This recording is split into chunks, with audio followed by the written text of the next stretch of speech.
Some viewers may find the following video disturbing. Viewer discretion is advised.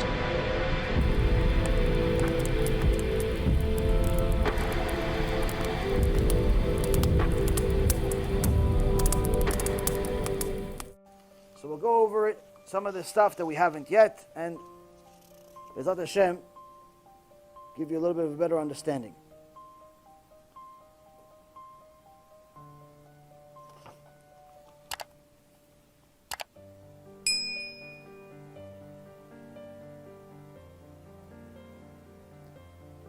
Now, in regards to the timing of how long a punishment is, as I said before, Kafa Kela, which comes before Geinom, has no limitations, and neither does Geinom. Different punishments have different timings. In Gemara Masechet Sanhedrin, page 106a, they say that Doeg and Achitofel both knew an enormous amount of Torah. How much Torah? They were Gedolei Ador, giants. Giants. They're still in Geinom, and they're not leaving. It's been a few thousand years now. Where do we get it from? Psalm 55, verse 24. This is one of the names of Geinom, is the well of destruction. And you, O Lord, you shall cast them down into the well of destruction. Men of bloodshed and deceit, which is referring to Doeg and Achitofel, the enemies of David HaMelech. They shall not live out half their days. Another one that knew a lot of Torah, Yerovam ben Navat. Yerovam ben Navat, the Gemara Masechet Sanhedrin, page 103a and b, talks about him. How much Torah did he know? This is someone that used to be righteous. Everyone thinks he was wicked from birth. He wasn't. How much Torah did he know? He can give you commentary on anything you want in the Torah. Anything. 103 different commentaries. Pick any pasuk. Any pasuk. Any verse. Any Gemara. Any Mishnah. Anything you want, it'll give you 103 different understandings. The Vilna Gaon that lived less than 200 years ago, the Chachamim say Hashem only showed us the Vilna Gaon just so we know what someone that was a Rishon was, which is just a few hundred years before him. What was the Vilna Gaon? The Vilna Gaon was so holy that angels will knock on his door every single day, asking him if he would learn chavruta with them. So one day, a student sees him crying in prayer, crying. And then at the end of Amidah, he's laughing. Says, Kvod Harav, Lamdeni, teach me, what happened? You're crying the whole prayer, 20 minutes you're crying in Amidah, not like us, 2 minutes. 20 minutes he's crying in Amidah, and at the end you're laughing. What happened? He says, listen, every day these malachim, these angels come to me, they knock on the door, hello, we want to learn chavruta. I said, no, I don't want to learn chavruta with you. Why not? I don't get the same schar, I don't get the same reward for learning with angels. I want to learn myself. But yesterday, they sent me these nudnikim, these angels that were like annoying. They wouldn't stop knocking. So I opened the door, I said, okay, what do you want? What can you possibly teach me? They say, pick anything you want in the Torah. He says, yes, 3 words. He gave me 3 specific words, I forgot them. I don't have the schut to remember those 3 words, but nonetheless, 3 words in the Torah. They gave him 2,400 commentaries on those 3 words. All of them in it. All of them are true. All of them are true. Now the Vilna Gaon, he held by his own halacha of, he was a machmir on one thing. What was a machmir on? He says, even if you think on Torah, before you think Torah, not just learn Torah, think about it. You wake up in the morning, you want to think Torah, you have to say blessing of the Torah. You can't just think about Torah freely. You have to do blessing first. We don't have to. We don't hold, that's not halacha. But he was a machmir. If you're going to learn Torah, you have to do bracha. But if you're thinking about it, if it just came to you, alvai, that was our sin. Alvai, we forgot to pray for learning Torah. But nonetheless, he held it that if you are going to think Torah, even you have to do a bracha. So the next morning after you learn with these angels, immediately you didn't want to forget the 2,400 commentaries on 3 words. So he started going over it immediately when he woke up. But he didn't do the blessing yet. He forgot all of them. They punished him in Shamayim. They said, you hold by it. It's your own halakha, your own chumrah, your own stringency. You didn't do it. Punished. Forgot everything. So during Amidah, he's crying hysterically. He just finished. He just forgot 2,400 commentaries. You know what 2,400 commentaries is? You see this library over here? See the library right next to you on here on the right side for everybody? Imagine this times probably 50. This times 50. That's how much he forgot. He's crying. I would cry too if I just lost that. One book, I'd cry. He lost, start crying. Cried so much that at the end of Amidah, he said, okay, fine, I'll give it back to you. Start laughing. So now, Rabotai, Yerovam ben Nevat, he was able to give 103 commentaries on anything you want in the Torah. Where is he? Geinom. Until when? Forever. Why? When Hashem told him, do tshuva, and you'll be walking with me and the son of Ishai, son of Jesse, with me in Gan Eden. Initially, it was supposed to be Yerovam before David. But Yerovam didn't get the message. So he said, Hashem, who's walking first in Gan Eden with you? The fact that you asked, that means you're not humble enough. That means David's going to walk first. So he said, David's going to walk first. Ben Ishai is going to walk first. He goes, no, I don't want to do tshuva.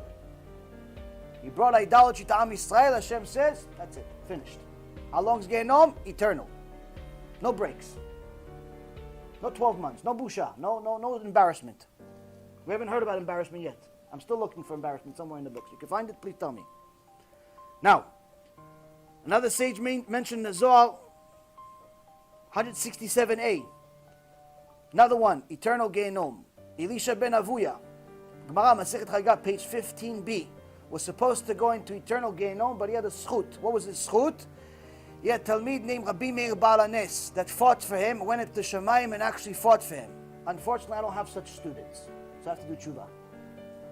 Elisha ben Avuya almost had eternal Geinom. So, timing, as far as timing is concerned, there's no 12 months such thing. This is again, there's no specific timing. In Gemara Masechet Brachot, page 18b, Shabbat, page 13b, and Shabbat, page 152a, it says the pain of the worms eating the corpse, the body that's in the grave that everyone thinks doesn't feel anymore. He's dead. He's a little sack of potatoes. Right? No, he's not a sack of potatoes. He feels the same pain as a person that's alive and well, feeling a needle. Same exact pain, just multiplied by 60. Multiplied by 60 because the concept of pain in Shamayim is very different. Here you feel a small part of the soul, mostly body. There it's multiples of the soul and body. Sources I just gave you.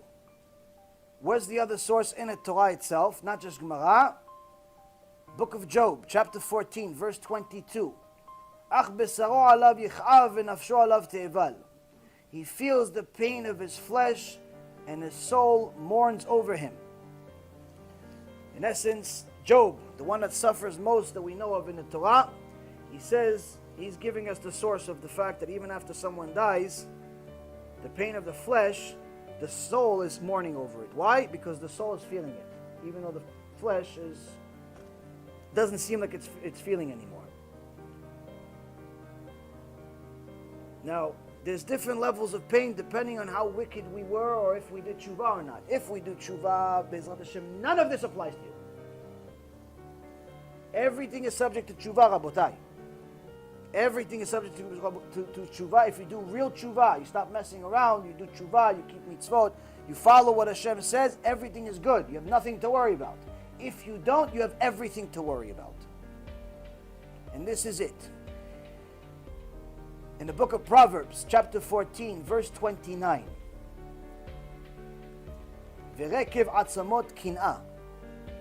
It says, but jealousy brings rotting of the bones. It says, anyone who is jealous in his heart, jealous of somebody else's money, jealous of somebody else's boyfriend, jealous of somebody else's girlfriend, jealous of somebody else's kids, pretty much all of us, except if you're jealous of Torah, which is a good jealousy, every other jealousy, he says not only does the body actually feel pain, but also the bones too. Why? They rot in the grave. And the soul feels that too. So it doesn't pay to be jealous.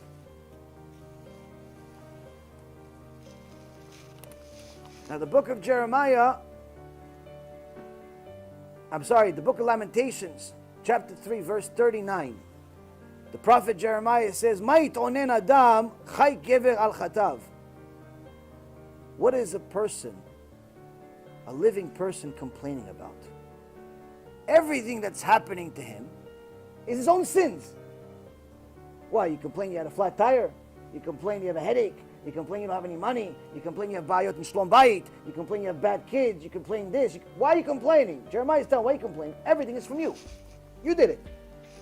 You complain that the bones are going to rot. You did it. You complain that Geinom. You did it. Anything you complain. You did everything. Don't complain. Or do tshuva. That's in essence the beginning. The beginning of tshuva is understanding that every single thing you're going to do is you. Olam haba good, olam haba bad is you. Not me, it's not anyone else, it's not your parents, it's not your kids, not your neighbors, not your rabbi, no, it's you. It's you. So that's the first thing that you understand. So now, instead of complaining, he says the next verse, let us search and examine our ways and return, meaning let's do tshuva to Hashem. Instead of complaining, let's do tshuva. Now, sometimes people don't understand the simple message that I gave you so far. Sometimes people just don't get it.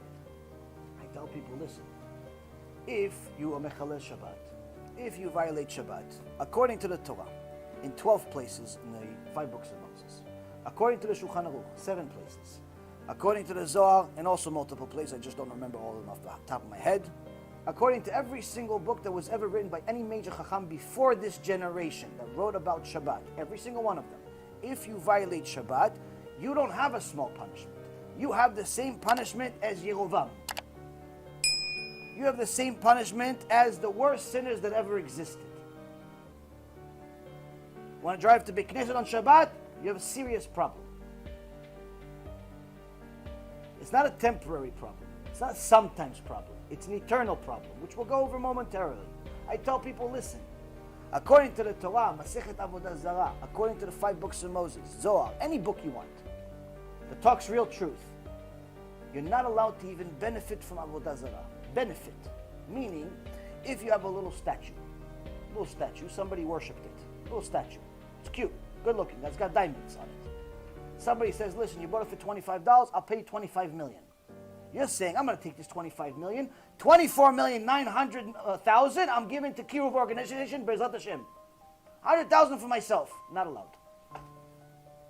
What are you allowed to do with Avodah Zarah? Destroy it. It's the only thing you're allowed to do with it. But unfortunately, in today's generation, the religious world, unfortunately, sometimes puts it on their head.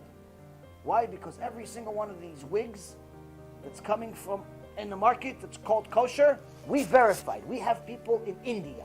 It's not I saw a movie. It's not I saw a movie. We have people in India. They checked. They're Indian.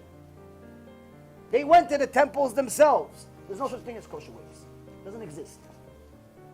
Which means all wigs, according to statistics, are coming from Avodah Zarah. You have a wig on your head, you have a problem. They don't like me. So right now we're going to New York in a couple of weeks. One rabbi says, no, don't bring him to our synagogue. Don't bring him to our synagogue. Why don't bring him to our synagogue? He's a famous speaker. People do tshuva. Thousands and thousands of people are doing tshuva from some guy that was a mechalel Shabbat a few years ago. Why can't I bring him to our shul? Why not, Kvod Harav? Oh no, he said something bad about wigs. But is it made up? Did he make it up? Is it his opinion? Doesn't make a difference. My wife wears a wig. That's what he says. My wife wears a wig. Don't bring him to our shul. If it's true, it doesn't matter even if a donkey came in here and says, guys, keep Shabbat. Donkey came in and says, keep Shabbat. Verse, Parashat Ki Tisa, Parashat Yoshi, anything you want. Says the verse. Doesn't matter if it's a donkey. Doesn't matter if it's me. Point is, I tell people the truth. They don't like it. Like I made it up. So sometimes you tell them the truth, it's not enough. So that's what this shiur was for. It's going to give you the outcome of what if you don't listen. The Chafetz Chaim, alav shalom, he had a special type of vidui. You know, a special vidui for himself. And he would talk to himself as a third person, of what's going to happen when he dies. And this is what he did. Israel Meir, you don't feel good. That was his name, Israel Meir. Israel Meir, you're going to bed, sick. Israel Meir, a few days passed, your sickness is getting worse. Israel Meir, students and friends are coming to visit you. He's talking to himself. One of his students saw this. People coming to visit you. Say goodbye. But Israel Meir can barely speak. Oh, and now he can't see. Oh, he has to say goodbye to everyone. Oh, it was announced, Israel Meir, that the Rosh Yeshiva, Israel Meir, died. And many people are coming to Radin, where he lived, to his funeral. And they're pushing each other at this. And now they bury you, Israel Meir. And they throw you in the grave. And then they leave. And they left you alone, Israel Meir. Oh, and now the angels came. Now you have to deal with them. This is a person that didn't leave Torah. This was his vidui. He would start talking about what would happen to him once he's in the grave. We don't have to do it every day like him. We're not Chafetz Chaim. Just do it once. Maybe it'll help you stop sinning. Maybe it'll help me stop sinning.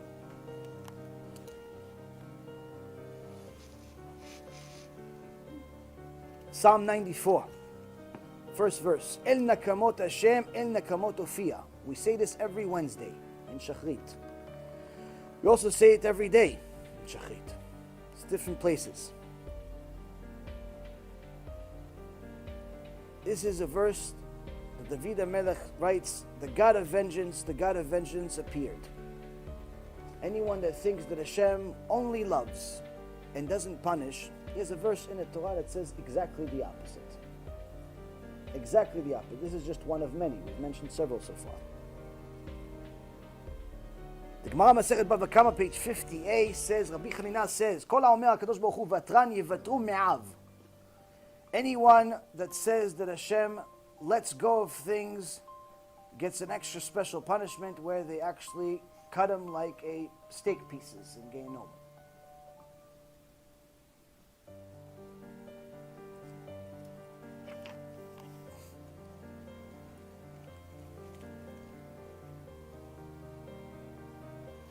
Now,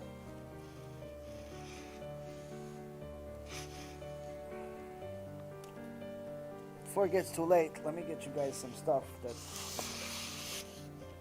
I don't know. It's hard to say, it's hard to do, but nonetheless it's true. Me too. Me too.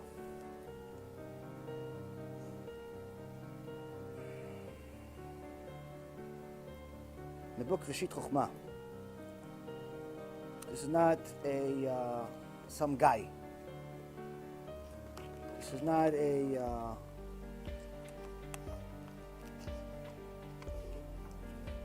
thought. This is not an opinion. This is not a something that may be wrong, may be right. This is it.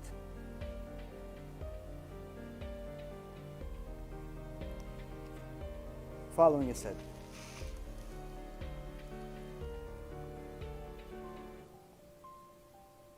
חמישה מיני אש יש בגיהנום. אש אוכלת ושותה, שותה ואינה אוכלת, אוכלת ואינה שותה, לא אוכלת ולא שותה, ויש אש אוכלת אש. Geinom has 5 different fires. The concept of fire here is nothing.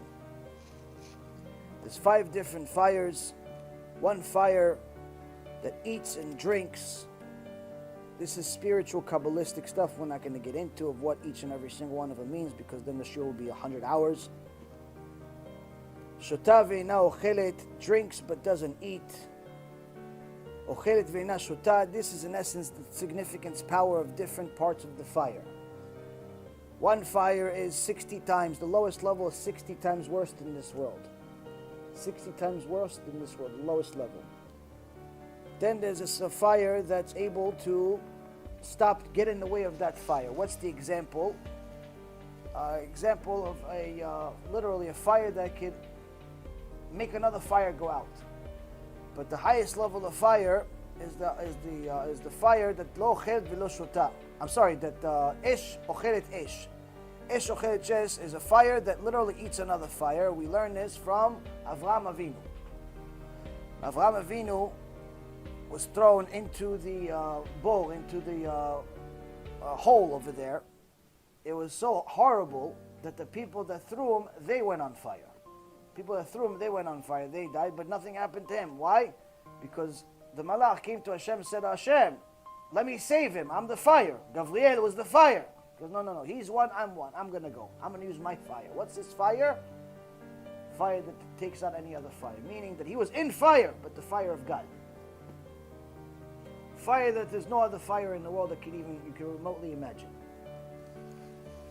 But nonetheless, there's different types of fire. We haven't gone to the busha section. We still haven't gone to the shame section. We're still on fire so far. 2 hours into it.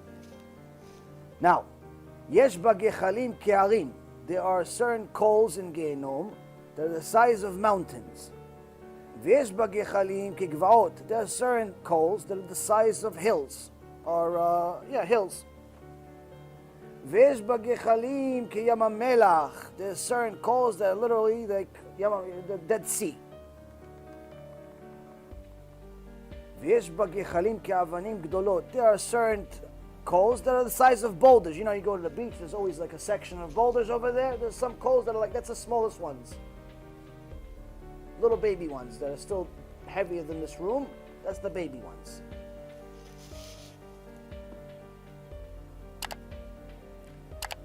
יש בנהרות של זפת ושל גופרית. There are rivers of tar and sulfur. מושכין ורותחין רתמים רתמים. These rivers of sulfur and tar, in essence lava, are pulling these special coals called retamim. What's retamim? The Gemara Masechet Chagiga says retamim is a certain type of coal that cannot go out. It cannot go out. Can't. Doesn't matter. You can put water on it from here until next year. Cannot go out. Who gets retamim? Just so you know, one of the sins that you can make in the Torah that most of us make. When you learn Torah, sometimes you think it's like learning math, history, or science. So you can stop, watch sports, do whatever you want in the middle. Gemara Masechet Chagiga says, Rabbi Shimon Bar Yochai says, someone that stops in the middle of learning Torah and starts doing something stupid, just talking to, hey, so what's the score?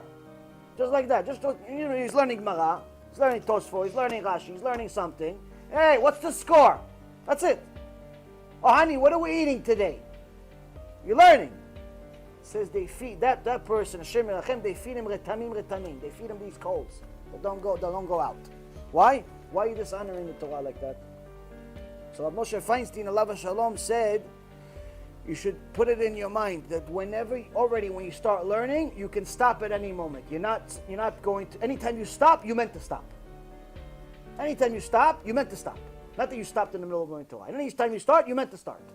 Already have it in your mind. In case you make this mistake and you ask your wife what we're cooking today. Which we all do. Because you get hungry. You want to eat. You're human, right? Problem is, you have to decide when to talk and when not. So, it continues.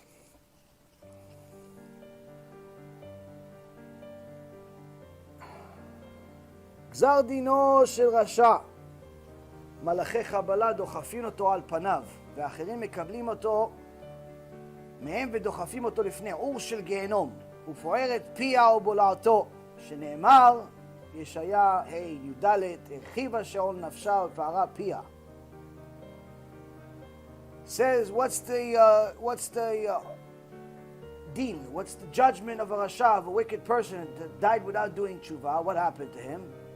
These malachi Kabbalah, these certain types of angels that don't know mercy, which we'll go over momentarily, they don't know what the concept of mercy. You guys are thinking already this is too tough. We haven't gotten to the crux of it yet. Nothing. Certain type of angel, they have no concept of mercy. What do? They take all the Rashaim as they enter and they push them into the lava, into the fire, into the worst parts you can possibly imagine, times 60. They push them on their face. And then there is ones that are waiting for them in the fire, waiting for them in the pit to do the rest of the job.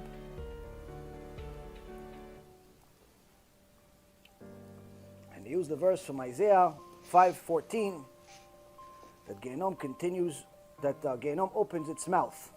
Opens its mouth, meaning it continues to expand as more and more people come. Gemara Masechet Megillah asks, how big is Geinom? How big is Gan Eden? Gan Eden is 60 times the size of Earth. How big is Geinom? No size. Why? It continues expanding. Continues expanding. Hashem Yirachem.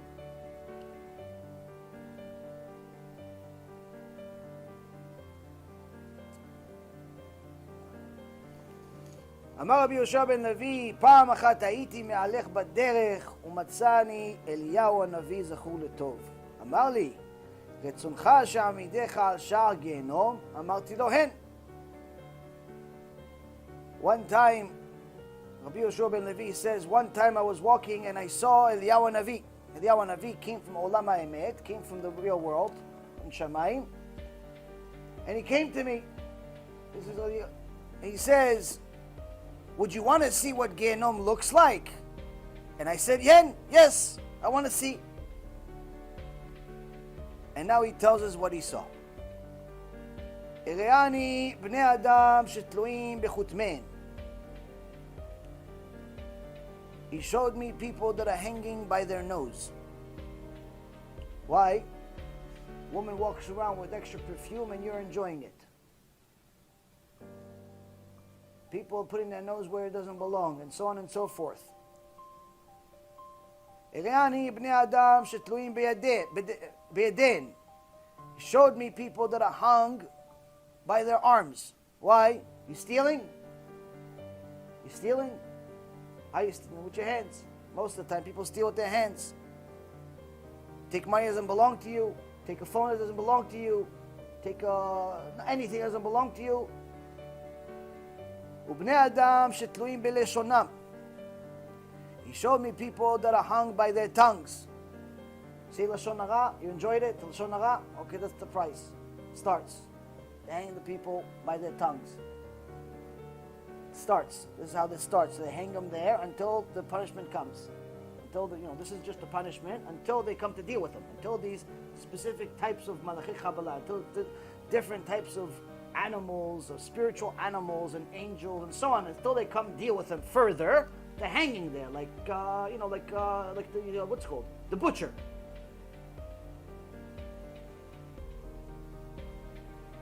Say Lashon Hara, that's how they're going to hang. ובני אדם שתלויים ברגליהם, people that are hung by their legs. וראני נשים שתלויות בדדיהן. He showed me women that are hung by their sex organs. Oh, you wanted to show cleavage, you wanted to show your butt, or you wanted to show this, you wanted to show that? Fine, no problem. They'll show you that too. What do you think? God didn't mind? No problem. Coming soon. Coming soon. People think, no, it's not relevant to this generation. Everyone's not modest. Everyone's not. Look, everybody's naked. In New York, it's 3 degrees. They're still naked. It's 3 degrees. There's much. People are like considering going to like a different planet, but they're still walking around naked. They want to show their body. No problem. In Geinom, they also want to show your body. Why? There's no Yetzirah there.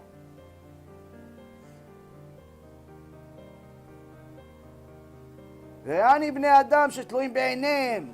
Showed me people that are hung by their eyes. All those eyes that followed things that didn't belong to them. Other people's wives, other people's husbands, other people's stuff. Looked somewhere else, doesn't belong. הראני בני אדם שמאכילים אותם בשרן. He showed me people where they feed them their own flesh. They cut them. Certain people that were greedy. Certain people that did not want to give what Hashem provided them. Hashem gave them 100,000. Instead of giving maaser, they gave $100. Felt like they were tzaddikim. Hashem gave them some, they wanted more. Hashem made Madoff. Madoff has not just a jail here. He has jail over there also. It's just a little different. All these greedy people that want more than one that belongs to them, this is what they do. They make say, oh, you want more? No problem. We'll feed you so much you'll eat yourself.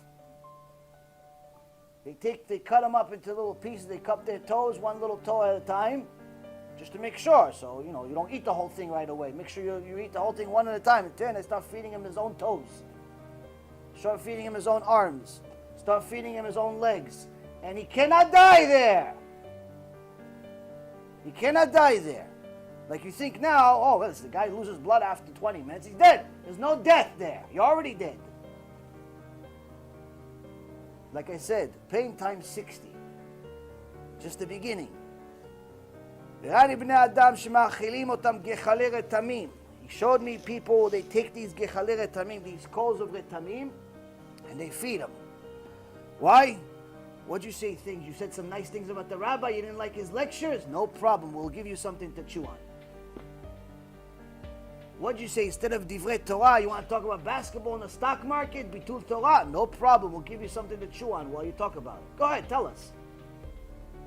Tell us. Oh, what'd you do? You wanted to eat extra? You wanted to have not Sudah Shlishit, you wanted to have 9 Seudot? No problem, no problem. We'll give you something else to eat. Give you something else to eat. Depends why you're eating. If you're eating for koach b'Torah, if you're eating to have strength to learn Torah, enjoy. Rabbi Lazar ben Rabbi Shimon Bar Yochai wrote the Zohar, his son, Rabbi Lazar ben, was a giant. As a little boy, one of the Chachamim says to Rabbi Shimon, your son, it's big. No. My son, I feed him. I feed him that much. Why? Because look at him after he finishes eating, look what he does. He studies for 24 hours straight. All of the power from the steaks and the juices and the this and that, it's all for Torah. It's all for Torah. He's not eating because he can't stop eating because he wants the steak and the glida and the this and the candy and the this. No. He's eating for koach of Torah, for strength of Torah. That's mitzvah. You're eating for that? No problem. You're eating for pure desires? You have a problem. And they're going to give you more to eat. Just taste a little different than Geinom. Taste a little different.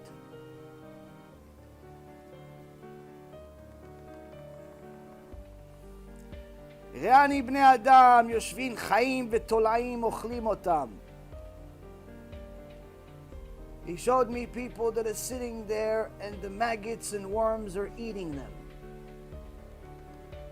They're sitting there, their faces are blank. In other places it talks about in the Zohar, in other places their faces are blank and the maggots are coming in and out of their body.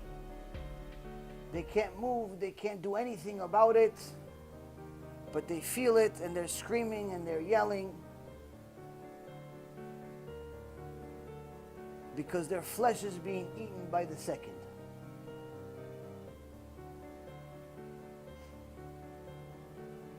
Where's the verse? Elu shekatuv aleim ki tola'atam lo tamut. On them it's written, this is from Isaiah, that we talked about before, their worms will never die. וראני בני האדם שמאכילים אותם חול דק והיו מאכילים אותם על כורחם ושניהם נשברות. And he showed me people where they feed them sand, very thin sand, against their own will. והקדוש ברוך הוא אומר להם רשעים, כשאכלתם הגזל היה מתוק בפיכם, ועתה אין בכם כוח לאכול. And the Malachei HaSharet, it says Kadosh Baruch Hu, but really it's referring to Malachei HaSharet, the angels of God, are pushing this sand, glass in essence, sand, glass, into their mouth, breaking their teeth, blood everywhere. Same as Hashem Rachem, you would see it in the scary movie here, and they're stuffing their mouth beyond their control and then yelling at them. When you ate things that didn't belong to you, you had enjoyed it. Why don't you enjoy this? It's free. Why don't you enjoy this? Here. Why are you complaining? Why are you complaining? You were enjoying something that wasn't you. What were you enjoying? You ate something? You didn't say bracha? You ate an apple? You forgot to thank God? You ate a chulent on, like your head on Shabbat? You forgot to say Birkat Hamazon? To eat, you didn't forget. But to bless Hashem they gave you, you forgot. Oh, can I have the short version of Birkat Hamazon? Can I have the short version? To eat, you didn't have a short version. 3 hours you ate like your head. 3 hours you ate, you didn't have a short version. But to bless God that gave you, oh, I want a short version to bless it. That's what they're telling them. Where's the pasuk? Psalm 3, verse 8. Shnei reshaim shibarta. The teeth of the wicked you broke. V're'ani bnei adam shemashlichin otam min ha'esh לשלג, ומן השלג לאש, כרועה זה שרועה את צונו מהר להר. And he showed me people where they take them from a place of fire to a place of snow, like moving cattle. Like moving cattle. And they took them from the fire, and then they took them to the freezing cold. Took them from the fire, and they took them to the freezing cold. There's two parts of Geinom. Fire, again, and the cold. Even Kafakela, we talked about a couple of weeks ago. Kafakela has itself several different sections. Just a bedin there. Just a bedin is 3 floors. And each floor has 6,000 rooms. And each room has 6,000 windows. And each window has a certain section of people. And 3 judges in each window. And after you finish the judgment on the first floor and you go get punished for it, you have to come back. Why? Second floor. And after you get punished for the second floor, however many years it is, could be 5, could be 10, could be 5,000. You have to come back. Why? There's the third floor to deal with. You haven't gone to Geinom yet. Do you understand why it's not worth sinning, Rabotai?